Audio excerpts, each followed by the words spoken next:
இரும்பு சத்து, கால்சியம் அதிகம் உள்ள முருங்கைக்காய வைத்து இந்த மாரி ரெசிபி ட்ரை பண்ணீங்கன்னா, சின்னவங்கலேருந்து பெரியவங்க வர விரும்பி சாப்பிடுவாங்க. இந்த ரெசிபி செய்றதும் ஈஸி, டேஸ்ட்டும் அருமையா இருக்கும். எப்படி செய்றதுன்னு பார்க்கலாம். நான் வந்து ஒரு 400 கிராம் முருங்கைக்காய் இந்த ரெசிபிக்கு சதக்காயா எடுத்துக்கிறேங்க. கிளீன் பண்ணிட்டு நீல வாக்குல கட் பண்ணி இட்லி பாத்திரத்தில சேர்த்து ஒரு 5 நிமிஷம் வேக விட்டுக்கலாம். இப்போ ஓப்பன் பண்ணி பார்க்கலாம். பாருங்க சூப்பரா ஓப்பன் ஆகி வெந்து வந்திருக்கு. இத ஆறட்டும். இதுக்கு ஒரு பொடி அரைச்சுக்கலாம்.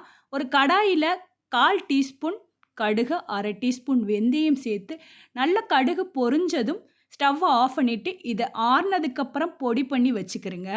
இப்போ முருங்கக்காய் ஆறுனதுக்கப்புறம் இந்த மாரி ஸ்பூன வச்சு உள்ள இருக்க சதையெல்லாம் எடுத்து மிக்ஸி ஜார்ல சேர்த்து, அந்த விதைகளோடையே அரைச்சுக்கிறேங்க.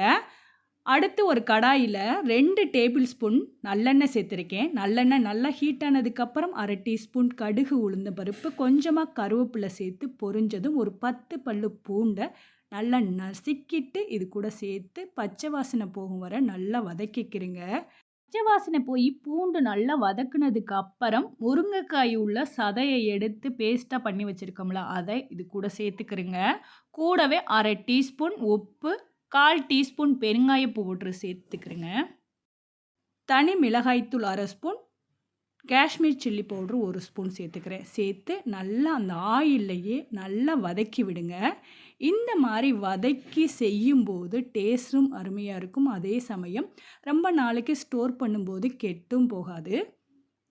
சீசனில் இந்த மாதிரி செஞ்சு வச்சுக்கிட்டோம்னா சாதம், தோசை இதுகளுக்கு சைடிஷாக சாப்பிடும்போது அட்டகாசமாக இருக்கும்.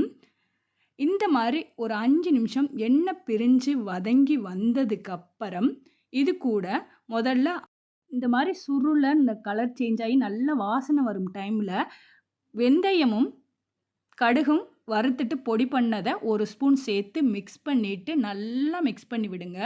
நல்லா பச்சை வாசனை போகும் வரை நல்லா மிக்ஸ் பண்ணிவிட்டு ஒரு 5 நிமிஷத்துலேயே சூப்பராக ரெடி ஆயிரும்.